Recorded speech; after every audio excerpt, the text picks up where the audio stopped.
پھر نبی علیہ السلام تشریف لائے. ابو ہریرہ یہاں پر کیوں ہو؟ اللہ کے نبی صلی اللہ علیہ وسلم کھانے کو کچھ ہے نہیں، بھوک لگی ہوئی ہے. اچھا ابو ہریرہ لانو اور میرے ساتھ چلو. تو نبی علیہ السلام ابو ہریرہ لانو کو لے کر گھر گئے اور وہاں تشریف لے جا کر آپ نے پیغام بھیجا، بھئی کچھ کھانے کی چیز ہو تو بھجوائیں. ام المومنین نے پیغام بھیجا، اے اللہ کے حبیب صلی اللہ علیہ وسلم ایک پیالہ دودھ ہے اور کچھ نہیں ہے. فرمایا بھیج دو.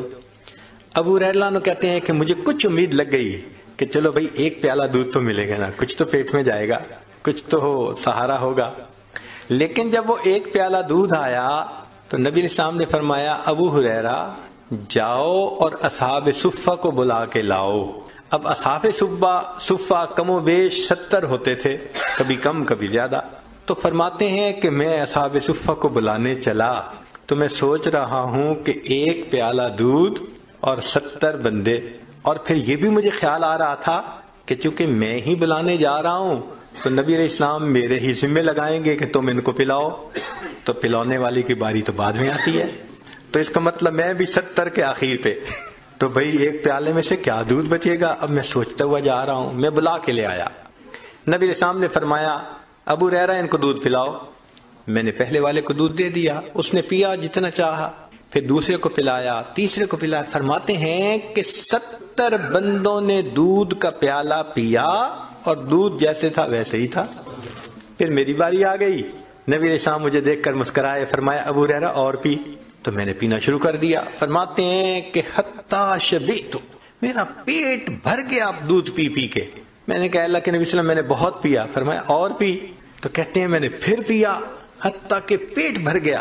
نبی صاحب مسکرائے، فرمایا اور پی. میں نے کہا اللہ کے حبیب صلی اللہ علیہ وسلم اور نہیں پیا جاتا.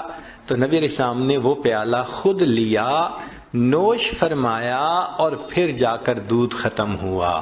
اس کو کہتے ہیں برکت، کہ ایک پیالہ دودھ اتنے لوگوں نے پیا اور اللہ نے ان کی بھوک کو مٹا دیا. جابر رضی اللہ تعالیٰ عنہ میدان احد میں آئے، جنگ خندق میں آئے اور نبی علیہ السلام سے عرض کرنے لگے اے اللہ کے حبیب صلی اللہ علیہ وسلم میری بیوی نے ایک چھوٹا بکری کا بچہ تھا گھر میں، وہ ذبح کروایا اور آپ کے لیے کھانا بنوایا کہ آپ نے بہت دیر ہو گئی کھانا نہیں کھایا. تو اے اللہ کے نبی صلی اللہ علیہ وسلم آپ تشریف لائیے، کھانا کھا لیجیے. ان کا گھر احد وہ جو جگہ تھی نا خندق کی، اس کے بالکل قریب تھا. نبی علیہ السلام نے جب سنا تو آپ نے فرمایا کہ اچھا سارے لشکر والوں کو بتا دو کہ جابر کے گھر دعوت ہے، یہ چند بندے گروپ بنا کے آتے جائیں، کھانا کھاتے جائیں. اور فرمایا جابر تم جاؤ اور میرے آنے تک کھانے کو تقسیم نہ کرنا، بند رکھنا. جابر اللہ گھر آئے، او اللہ کی بندی میں نے تو نبی علیہ السلام کو دعوت دی اور اللہ کے حبیب صلی اللہ علیہ وسلم نے سب کا اعلان کروا دیا کہ جابر کے گھر دعوت ہے، اور یہ تو بکری کا چھوٹا سا بچہ. عورت بڑی سمجھدار تھی، اس نے کہا کہ مجھے یہ بتاؤ کہ آپ نے سب کو انوائٹ کیا ہے یا اللہ کے حبیب صلی اللہ علیہ وسلم نے سب کو انوائٹ کیا ہے؟ انہوں نے کہا میں نے نہیں کیا، میں نے تو صرف نبی علیہ السلام کو کیا تھا. اس نے کہا اگر اللہ کے حبیب صلی اللہ علیہ وسلم نے کیا ہے تو ہمیں گھبرانے کی کیا ضرورت ہے. نبی علیہ السلام تشریف لائے، پھر آپ صلی اللہ علیہ وسلم کھانا تقسیم کرنے کی جگہ پر خود بیٹھ گئے اور آپ تقسیم فرماتے رہے. صحابہ 10 آدمی چند آدمی مل کے آتے رہے، کھانا کھا کے جاتے رہے. پورے لشکر نے کھانا کھایا اور بکری کا بچہ اس کا سالن پورے لشکر کو پورا آ گیا. اس کو کہتے ہیں رزق میں برکت. اللہ تعالیٰ برکت دے دیتے ہیں. چنانچہ ایسی برکت ہو جاتی ہے مال میں کہ الحمدللہ بندے کا مال ضرورتوں کے لیے پورا ہو جاتا ہے، ضرورتوں کے لیے پورا ہو جاتا ہے. ایسی اللہ تعالیٰ برکت عطا فرما دیتے ہیں. ایک مرتبہ ایک خاتون آئی اور بات کرنے کے لیے پردے کے پیچھے جو بیٹھی تو اس نے رونا شروع کر دیا. میں نے کہا بھی صحیح کہ بھئی آپ کیوں رو رہی ہیں، مگر اتنی پریشان تھی کہ رونا شروع کر دیا. تو جب اس نے رونا شروع کر دیا تو ہم نے بھی پھر تھوڑی دیر اس کو رونے دیا کہ بھئی ذرا سنبھلے گی تو بات کریں گے تاکہ بات سنیں. خیر تھوڑی دیر کے بعد وہ سنبھلی تو میں نے پوچھا آپ کیوں رو رہی ہیں؟ کہنے لگی میں بہت پریشان ہوں. کیوں پریشان ہے؟ کہنے لگی کہ میرا خاوند بہت بڑا انڈسٹریلسٹ ہے، کئی درجن کمپنیوں کا مالک ہے، اور میرا فرسٹ کزن بھی ہے اور مجھ سے بہت زیادہ محبت کرتا ہے. اس نے گھر میں مجھے ہر آسانی دی ہوئی ہے. گھر ایسا اس نے بنایا ہے کہ جیسے کوئی محل ہوتا ہے. گھر کا سارا خرچہ اس نے ذمہ لیا، بجلی کا بل دیتا ہے، ٹیلی فون کا بل دیتا ہے، گیس کا بل دیتا ہے. حتیٰ کہ وہ کچن میں جو خرچہ ہوتا ہے اس کا بھی خرچہ بھرتا ہے. نوکروں کی تنخواہیں، سیکیورٹی والوں کی نگاہیں، ڈرائیور کی تنخواہیں، سب وہی ٹوٹل دیتا ہے. میرے اوپر گھر کا کوئی خرچہ نہیں. البتہ میرے ذاتی خرچے کے لیے وہ مجھے ہر مہینے $2000 دیتا ہے. میں بڑی پریشان ہوں، میرے خرچے پورے نہیں ہوتے. اب ذرا سوچئے کہ عورت کو پرسنل ایکسپینسز کے لیے وہ $2000 پر منتھ دیتا ہے، اور عورت کہتی ہے میں بڑی پریشان ہوں، میرے خرچے پورے نہیں ہوتے. جب اس نے یہ بات کہی تو پھر میں نے اسے سمجھایا. میں نے کہا بھائی میری تو بات یہ ہے کہ اگر آپ کا میاں آپ کو 2000 کی بجائے $3000 پر منتھ بھی دے دے تو آپ کے خرچے پورے نہیں ہوں گے.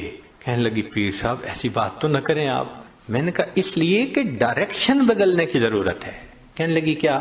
میں نے کہا آپ کو اللہ نے اتنا مال دیا، پردے کی پابندی نہیں ہے، نماز کی پابندی نہیں ہے، رسمی رواجی زندگی جو عورتوں کی ہوتی ہے فیشن والی وہی آپ کی زندگی ہے. تو جب دین ہی زندگی میں نہیں ہوگا تو برکت ہی نہیں ہوگی. تو جب مال میں برکت نہیں تو $5000 بھی مہینے کے دے دے، آپ کے خرچے تو ختم نہیں ہونے والے. کہنے لگی پھر میں کیا کروں؟ میں نے کہا کہ آپ اپنی زندگی کی ترتیب کو بدلیں. جس ترتیب پر انسان کی زندگی میں برکتیں آتی ہیں اس کو اپنائیں. پردے کا خیال کریں، نمازیں پڑھیں، یہ کریں وہ کریں جو شریعت نے کہا. خیر بات اس کے سمجھ میں آ گئی. کہنے لگے جی ٹھیک ہے، آپ مجھے توبہ کے کلمات پڑھا دیں، میں آج سے زندگی بدلنے کی نیت کرتی. اللہ نے مہربانی کر دی، اس نے بیت کے کلمات پڑھ لیے، پھر نماز کی نیت کر لی، زندگی اس کی بدل گئی. اللہ کی شان، کوئی کچھ مہینے بعد یا 1 سال بعد وہ عورت دوبارہ آئی اور اتنی خوش، حضرت میں بس اپنے حالات بتانے آئی ہوں اور آپ کا شکریہ بھی ادا کرنے آئی ہوں کہ اب میں شریعت کے مطابق زندگی گزارتی ہوں. میرے ذاتی خرچے $500 میں پورے ہوتے ہیں، $1500 ہر مہینے میں یتیموں اور بیواؤں پہ خرچ کر دیتی ہوں. جب مال میں برکت ہوتی ہے نا تو تھوڑا مال زیادہ ضرورتوں کو پورا کر دیتا ہے. ایک شخص آیا جنید بغدادی رحمۃ اللہ علیہ کے پاس، حضرت حج پہ جانا ہے، پیسے نہیں. تو حضرت نے جیب میں ہاتھ ڈالا، 54 نکالی اور دے دی. لو بھائی خرچے کے لیے 54 لے لو. اب وہ نکلا حج کے سفر پہ. جیسے ہی بستی سے باہر نکلا تو ایک قافلہ جا رہا تھا. سلام کیا، پوچھا کہاں جا رہے ہیں؟ انہوں نے کہا بھائی ہم حج پہ جا رہے ہیں. انہوں نے پوچھا تم کہاں؟ کہنے لگا ارادہ تو میرا بھی حج کا ہے. ان کا یار ایک بندے نے ہمارے ساتھ حج پہ جانا تھا، کوئی آخری لمحے پہ کام پڑ گیا اور وہ نہیں گیا، تو ایک جگہ خالی ہے اونٹ پہ، اگر تم بیٹھنا چاہو تو آ جاؤ. یہ ان کے ساتھ ہو گیا. اب قافلے والوں نے کھانا بھی کھلایا، مہمان نوازی بھی کی اور اس کو وہاں پہنچا کے حج بھی کروا دیا. واپس آنا چاہا. یہ اس جگہ گیا جہاں اونٹ کرائے پہ ملتے تھے سفر کے لیے. تو دیکھا ایک اور قافلہ ہے. تعارف ہوا کہاں جاتے ہو؟ اس نے کہا کہ میں نے تو فلاں ملک شہر میں جانا ہے. ان کا ہم نے بھی اسی سے تھوڑا سا آگے جانا ہے.